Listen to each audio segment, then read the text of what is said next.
வணக்கம் and welcome to cinema matrix. இந்த வீடியோவில் எதை பற்றி பார்க்க போகிறோம் அப்படின்னா, சிவகுமாரை மறுபடியும் தீபக் ரூடா பேசுகிறாரு. எதுக்காக சிவகுமார் மேலே இவ்வளோ வன்மம் அப்படின்றது தெரியல. ஸோ எதுக்காக திட்டினார் அப்படின்றத டீட்டெயிலாக பார்த்துலாம். அதுக்கு முன்னாடி நம்மளோட சேனலை நீங்கள் சப்ஸ்கிரைப் பண்ணாமல் சப்ஸ்கிரைப் பண்ணி சப்போர்ட் பண்ணுங்க. நேற்று நடந்த வீட்டு பணி டாஸ்க்லேயே பார்த்தீங்க அப்படின்னா, சிவகுமார் ஒழுங்காக விளையாடல அப்படின்ற மாதிரி திட்டிருப்பாரு. நாங்கள் 6 வாரமாக விளையாடலையா அப்படின்ற மாதிரிலாம் சொல்லி ப்ரொவோக் பண்ணுற மாதிரி பேசியிருப்பாரு. சிவகுமார் பார்த்தீங்கன்னா அழுதுட்டார் அப்படின்னே சொல்லலாம். ஸோ அந்த பர்டிகுலர் விஷயம் அப்பயே மறந்துருக்கும்னு நினச்சா, இன்றைக்கும் பார்த்தீங்க அப்படின்னா மறுபடியும் தீபக் பார்த்தீங்கன்னா சிவகுமார் திட்டுறாரு.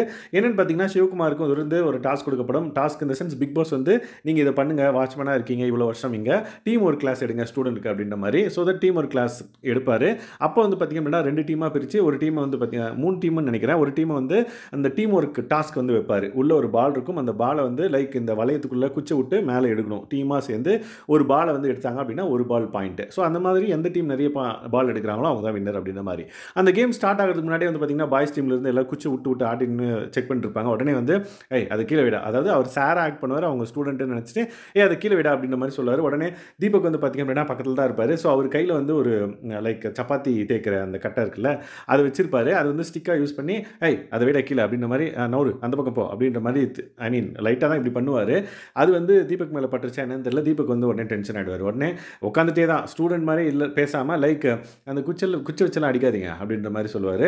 ஓகே கையில் இப்படி தட்டலாமா அப்படின்ற மாதிரி கையில் அப்படி தட்டுவார். குச்சி எடுத்துகிட்டு இல்லை கையில் கூட தட்டக்கூடாது, நீங்கள் வாய் இருக்குல்ல வாயில் பேசுங்க அப்படின்ற மாதிரி கொஞ்சம் ரூடாக அவர் பேசுவார். ஸோ அவங்க டீமில் இருக்க சௌந்தர்யாவே பார்த்தீங்க அப்படின்னா என்னன்னா இப்படி பேசுகிறாரு அப்படின்ற மாதிரி பார்ப்பாரு. பட் சிவகுமார் நல்லாவே ஹேண்டில் பண்ணார். இப்போது இதை வச்சு எதுவும் நம்ம பெரிய ப்ராப்ளம் கிரியேட் பண்ணக்கூடாது அப்படின்ற ஒரு மைண்ட் செட் அவருக்கு இருக்குது. பட் இதை கண்டிப்பாக நாமினேஷனில் கொண்டு வருவார் அப்படின்றத நம்ம எக்ஸ்பெக்ட் பண்ணலாம். லைக் அவர் ரொம்ப ரூடாக நடந்துக்கிறாரு. எஸ் அவர் சீனியர் பர்சன் தான். பட் அவருக்குன்னு ஒரு மெச்சூரிட்டி இருக்கணும்ல.